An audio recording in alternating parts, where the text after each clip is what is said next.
no se puede decir que Balaguer no fuera un político marrullero, tortuoso, enredador, todo lo que es un político, porque él no era cantante ni de ópera, ni tampoco de bachata.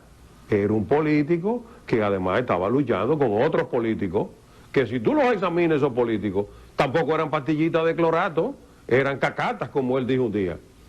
Entonces, por tanto, ese es un pleito de cacata. Tirano no fue, ciertamente, porque no hay los condicionamientos para llamarlo tirano. Antes que nada fue un político. Un político que a juicio de Fonbernard le tocó ser mandatario en una época muy difícil. Se contrajo a eso porque no tenía otra cosa. Ahora, una izquierda equivocada cometió secuestro, robó bancos, y que para la campaña, la revolución, cometieron demasiados errores, porque eran muy jóvenes y eran muy emotivos. Creían que podía repetirse el asunto cubano, que es irrepetible. Mi voz se alza en medio de las angustias y las incertidumbres de estos días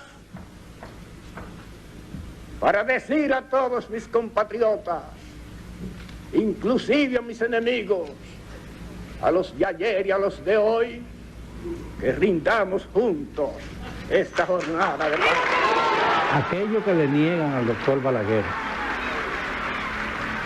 su nacionalismo y patriotismo,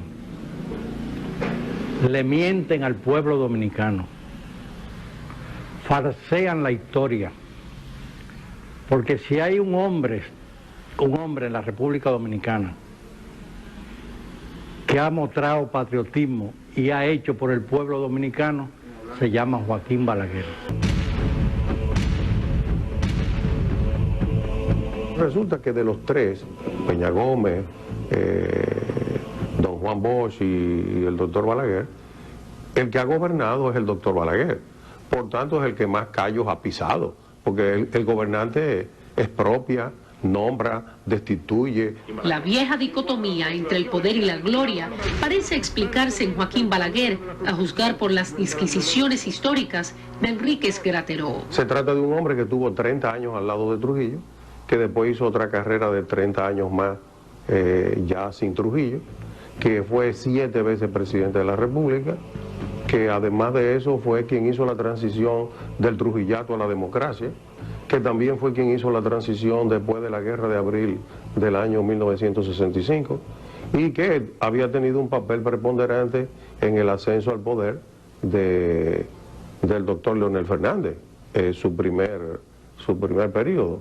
Y luego un papel también importantísimo en el ascenso al poder de Hipólito Mejía, porque gracias a Balaguer no hubo segunda vuelta. Invito pues a todos. Yo pienso que Balaguer es muy difícil juzgarlo todavía, ¿no?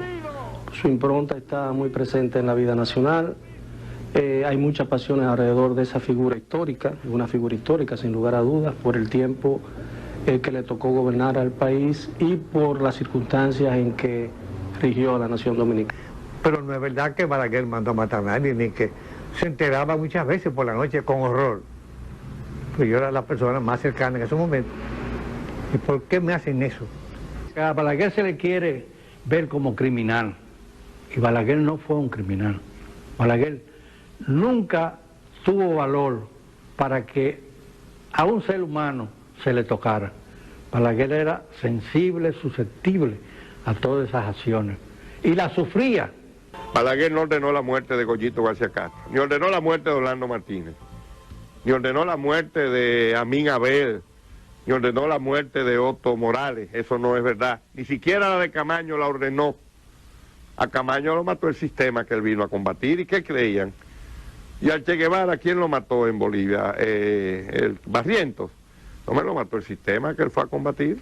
Él fue el que calificó de incontrolable a los que mataban el doctor Balaguer, porque ese fue el andamiaje represivo, destructor, que dejaron instalado aquí los norteamericanos cuando se fueron aparentemente. Esa era la maquinaria represiva, es la misma que se usó en El Salvador, y que se usó en Nicaragua, y que se usó en Cuba. Esa es la maquinaria del sistema Bueno, y esa no fue la maquinaria que mató 6.000 chilenos en Chile. Y Pinochet no está en Chile, todavía defendido por gente que hay ahí. Yo creo que la responsabilidad existe porque él era el jefe del gobierno. Y es una justificación muy débil, pero de que esos incontrolables existían, evidentemente existen todavía en la vida nacional. No es necesario profundizar en eso, pero están presentes y vivos y con un poder similar al que siempre tuvieron en la vida dominicana, solo que ese poder se ejerce hoy en día más sutilmente. Balaguer, muchísimas de las cosas que sucedían las sabía después, en los informes que le hacían, o a través de los medios de comunicación que explotaban y hacían la denuncia pública. Entonces se hacían las investigaciones. Naturalmente, recuérdate que nosotros somos un paisito chiquito y que siempre hemos estado de acuerdo a los intereses económicos del pueblo norteamericano. Balaguer distinguía continuamente entre el deber ser y el poder ser, entre una cosa que es lo ideal y lo que es posible, que es algo que tiene que hacer cada político.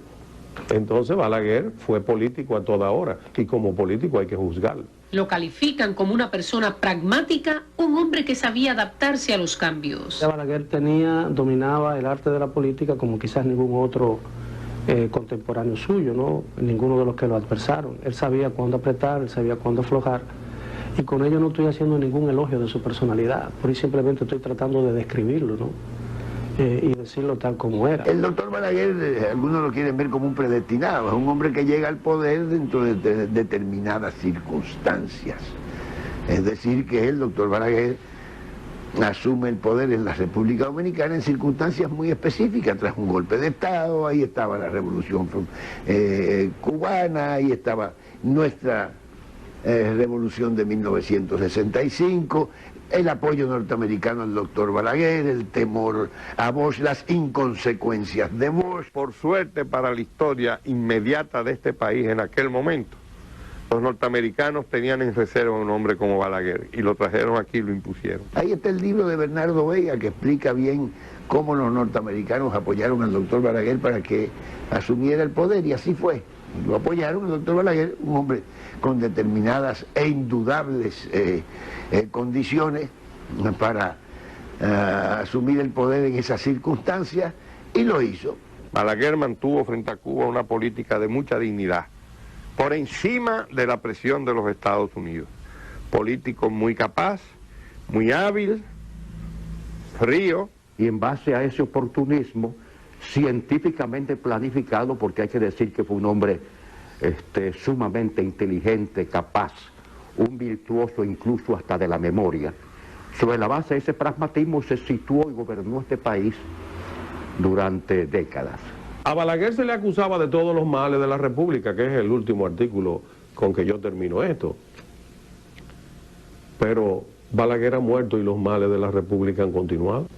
De modo que él no era el autor de los males de la República. Que está siendo objeto de mucho prejuicio, tanto de parte de sus aduladores o seguidores, como parte de sus detractores. Balaguer no fue un santo, pero tampoco fue el demonio que se le pretende.